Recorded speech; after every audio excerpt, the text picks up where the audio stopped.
Hello and welcome back to proxy Gyan. दोस्तों स्वागत है एक बार फिर से आपका प्रॉक्सी ज्ञान के अंदर। मैं हूं आपका दोस्त, आपका एजुकेटर, आपका मेंटर प्रकाश द्विवेदी। और आज हम डिस्कस करने जा रहे हैं आर्टिकल 21, जो हमारी सीरीज चली आ रही थी, जिसके अंदर हम वेरियस आर्टिकल्स को डिस्कस कर रहे थे।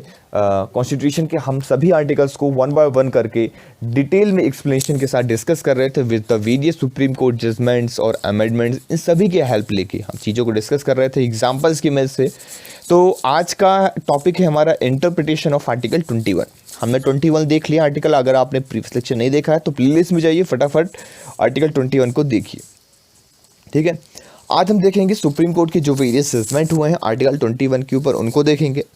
देन हम इंटरप्रिटेशन ऑफ आर्टिकल 21 देखेंगे। जब भी मैं बात करता हूँ इंटरप्रिटेशन ऑफ आर्टिकल 21, इसका मतलब क्या होता है? सुप्रीम कोर्ट इसके अंदर जब जजमेंट देगी, उससे वो जो आर्टिकल है, वो जो वर्ड है, वो जो चीज़ें हैं, वो खुलेंगी, वो आगे बढ़ के आएंगी और ज़्यादा उसमें से पॉइंट्स निकलेंगे।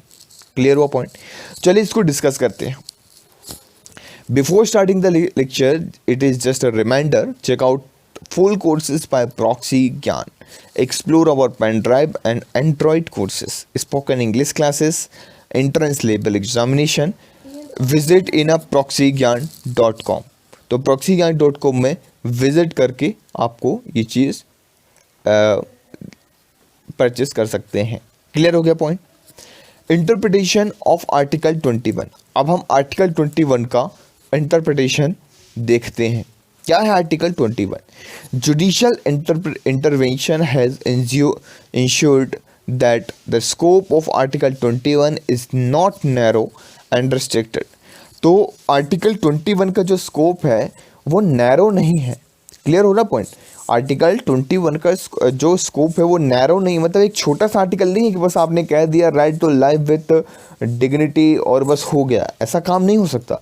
इसमें बहुत सारे पॉइंट निकाले गए। यहाँ कह लीजिए ओपन आर्टिकल है, मतलब हो सकता है अभी कुछ और नए केसेस निकल के आए और कुछ और नए तरीका निकल के आए, तो उसके अंदर और भी चीज़ें इंक्लूड होना शुरू हो जाए। तो yes, it is an open article. ये इतना बड़ा आर्टिकल है कि आप इसको पूरी तरीके से एक्सप्लेन नहीं कर सकते। क्लियर हो गया point? And strict, it has been widening by several landmark judgement. अलग अलग लैंडमार्क जजमेंट होते हैं, उसकी वजह से ये जो है खुलता जाता है और बढ़ता जाता है, मतलब इसकी एज बढ़ रही है। क्लियर होगा?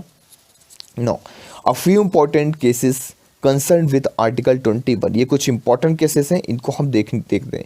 ए गोपालन केस 1950 बात कर रहा हूँ। ए गोपालन केस की।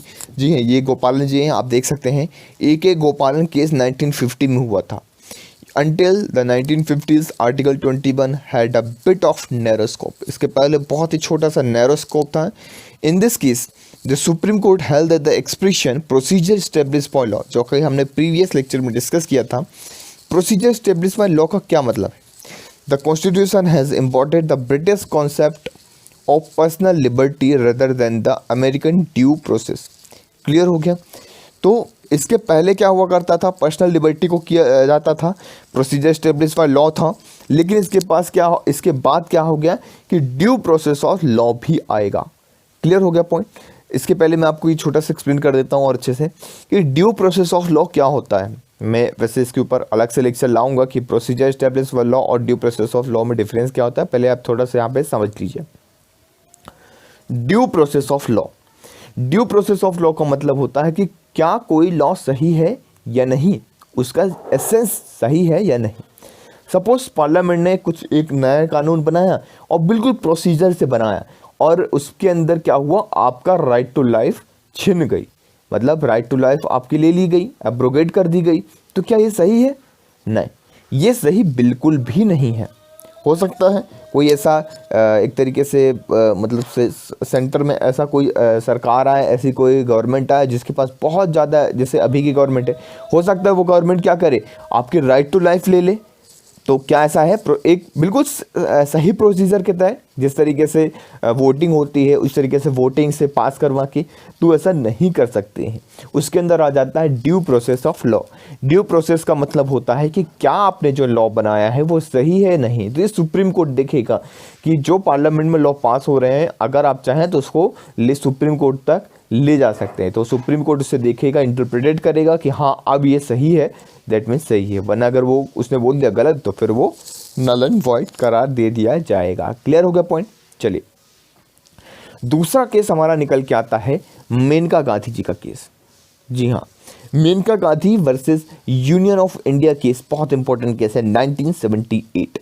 This has overturned the Gopalan case judgement. Here the Supreme Court said Article 19 and 21 are not watertight compartment। ये ऐसा नहीं कि watertight compartment एक दूसरे से बिल्कुल अलग है, ये सभी के सभी आर्टिकल एक दूसरे से कहीं ना कहीं लिंक होते हैं। The idea of personal liberty in Article 21 has a wide scope, include the many rights, some of which are embodied Article 19 and thus given the additional protection। तो इसको additional protection मिल जाती है। The court also held that the law that come under the Article 21 must satisfy the requirement under the Article 19 as well। तो ये याद रखिएगा, ऐसा नहीं कि आर्टिकल 21 राइट टू लाइफ, तो उसके अंदर राइट टू स्पीच होना चाहिए। अगर आपको बोलने का ही अधिकार नहीं है, आपने एक्सप्रेस करने का अधिकार नहीं, तो आप जी कर भी क्या करेंगे। वही ऐसे आप लोगों ने डायलॉग सुने होंगे मूवी वगैरह के अंदर। तो ये इसी तरीके से वही सारी चीज़ें हैं जो मैं आपको बता रहा हूँ कि आपको बोलने का अधिकार होना चाहिए। ऐसा नहीं कि आपको बिल्कुल स्लेवरी बना के रखा जा रहा है, तो वो उस तरीके से जीना नहीं होता है। तो जीने के लिए अच्छे से जिए। वही कहना कि आपको घूमने का अधिकार है, आप हर एक जगह, आप इंडिया के अंदर कहीं भी घूम सकते हैं, जा सकते हैं, विजिट कर सकते हैं, छुट्टियां मना सकते हैं, स्पीच कर सकते हैं, अपनी बात को रख सकते हैं, बोल सकते हैं, आप कोई भी एम्प्लॉयमेंट ले सकते हैं, जो आप करना चाहें वो कर सकते हैं। तो पूरा फ्रीली होना चाहिए, कोई भी रेस्ट्रिक्शन इस तरीके से नहीं होना चाहिए। क्लियर हो गया पॉइंट? तो वही सारी चीज़ इसके अंदर दी गई। That means any procedure under the law of the deprived by the personal life और personal liberty of a person must not be unfair, unreasonable और आर्बिट्ररी। क्लियर हो गया पॉइंट? चलिए, Francis Coralie Mullin versus union territory of Delhi 1981। छोटा सा case था। In this case the court held that any procedure for the deprivation of life और liberty of a person must be reasonable and fair. अगर ऐसा कोई सा procedure, ऐसा कोई सा लॉ बना रहे हैं जो किसी भी पर्सन की लाइफ और लिबर्टी ले सकता है, तो वो एक रीजनेबल और फेयर होना चाहिए, जस्टिसेबल होना चाहिए। ऐसा नहीं कि आर्बिट्रली होना चाहिए कि यार मुझे ऐसा लगा कि मेरे साथ मतलब ऐसा गलत हुआ है, तो मैं पर्सनली उसमें मैं ऐसा कुछ लॉ बना दूँ। क्लियर? तो ये आपको याद होना चाहिए। No, Olga Tellis versus Bombay municipal corporation का केस देखते हैं, 1985 का केस है। This case reiterated the stand taken earlier that any procedure that would deprive a person fundamental right should conform to norms of fair play and justice।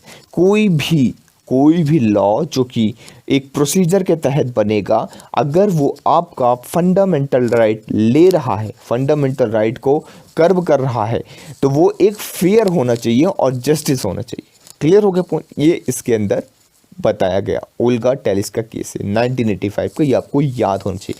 सभी important जो cases है वो मैं आपको डिस्कस कर रहा हूँ जो कि इंपॉर्टेंट है। देन फिर Unni Krishna versus state of Andhra Pradesh 1993 का केस होता है, बहुत इंपॉर्टेंट केस, और इसके अंदर बहुत सारे पॉइंट्स निकल के आते हैं। The supreme court expanded the interpretation of article 21 of the law.